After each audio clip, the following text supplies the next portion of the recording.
West Godavari అమ్మమ్మ వంటల video అండి. ఈరోజు తెల్ల గోంగూర నిన్న మా వారు మార్కెట్కి వెళ్ళి తెల్ల గోంగూర తీసుకొచ్చారు. దీన్ని ఏం చేశానంటే పచ్చిమిరకాయలు వేయించాను. గోంగూరను కూడా పచ్చిమిరకాయలు తీసేసి ఆ నూనెలో కొంచెం మగ్గబెట్టి ఎల్లుల్లిపాయ జీలకర్ర ఉప్పు వేసానండి. తెల్ల గోంగూర కొంచెం పులుపు తక్కువ ఉంటుంది కాబట్టి కొంచెం చింతపండు కూడా వేసి ఇవి నాకు చాలా బిజీగా ఉన్నానండి, పని ఎక్కువగా ఉంది. మిక్సీలోనే వేసాను. లాస్ట్లో వచ్చి ఒక ఉల్లిపాయ వేసాను. ఉప్పు కరెక్ట్గా చూసుకుని తాలింపు పెట్టుకున్నానండి. ఇదిగోండి ములక్కాయ టమాటా పులుసు పెట్టాను. పొద్దుట పెసరట్టు వేసానండి. ఎందుకంటే మొన్న ఫ్రిడ్జ్ రిపేరు తిరుపతి వెళ్ళాం. మక్కాల మనవరాలకి మొక్కు తీరుస్తుంటే వాళ్ళతో తీసుకెళ్తే వాళ్ళతో పాటు వెళ్ళి నైటు 11-12 అయిపోయింది. నిన్నల్లా ఫ్రిడ్జ్ రిపేర్ అబ్బాయి ఏంటోనండి season washing machine repair, fridge అది వాషింగ్ మిషన్ అయినా ఫ్రిడ్జ్ ఇవాళ నైట్ చూస్తే ఏసీ రిపేరు. ఏదో కూలర్లో నీళ్ళు పోసుకుని నైట్ పడుకున్నాం. లేటుగానే లేసా. దానికి మా వారు 10 గంటలకు లేసావు 9 గంటలు లేసావని మక్క గారి దగ్గర వెళ్ళి కంప్లైంట్లు. ఏమంటే 10 గంటలు లేసినా 11 గంటలు వేసినా మన ఇంట్లో పని మనం చేసుకుంటాం, బయట వాళ్ళు వచ్చి చేస్తారండి. ఎందుకంటే వంకాయ ములక్కాయ టమాటా పులుసు పెట్టాను. గోంగూర పచ్చిమిరపకాయలు వేసి ఉల్లిపాయలు వేసి పచ్చడి చేశాను. మన ఇంట్లో వచ్చి రోజు ఫ్రూట్కు ఏదో కోసి పెడతాండి. బ్రేక్ఫాస్ట్లోకి పెసరట్టు చేశాను, కొబ్బరి పచ్చడి. ఈ కాయలు ఎప్పుడు ఫ్రిడ్జ్ దగ్గర ఎక్కడన్నా నేను కోసి పెడతాను, డైనింగ్ టేబుల్ దగ్గర. ఇదిగోండి మన డైట్ కొండెక్కిందండి 2 రోజులుగా.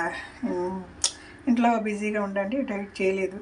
తిరుపతి వెళ్ళాము, అక్కడ ఏదో సమోసాలు తిని బయట అన్నం తిని సరే నిన్న కొంచెం బిజీ ఉండి ఏం పట్టించుకోలేదండి. ఇవాళ చూశాను, పెద్దగా తేడా లేదు. ఒక 1/2 కిలో అటు ఇటుగా తేడా వస్తుంది. సరిపోనండి, ఒక నెలలో 1 రోజు 2 రోజులు మనం డైట్ ఏం ఫాలో అవ్వాలండి. పొద్దుట పెసరట్టుకి రుబ్బేశానండి. పెసరట్టు తినేసారు. ఇది మా వారికి రాగి పిండి మినప్పిండి కలిపి రుబ్బాను. ఆయనకి మా అమ్మాయికి మాకొచ్చి ఇదండి బియ్యం, ఉప్పుడు బియ్యం, పచ్చి బియ్యం వేసి ఇడ్లీకి దోశకి సరిపడా రుబ్బి పెడతానండి. ఈరోజు 3 గ్రైండర్లు వేసానండి. ఫస్ట్ దోశకి పెసరట్టు రుబ్బానండి. తర్వాత మాకు ఉప్పుడు బియ్యం మినపప్పు వేసి దోశపిండి రుబ్బాను. మా వారికి రాగి మినపప్పు వేసి రుబ్బాను. ఇవన్నీ సరే రోలు కడిగి నీళ్ళు తీసి పెట్టండి. పైన తేట తీసేసి మళ్ళీ పిండిలో కలిపేస్తా. ఇదండి పని చేస్తూనే ఉంటాము.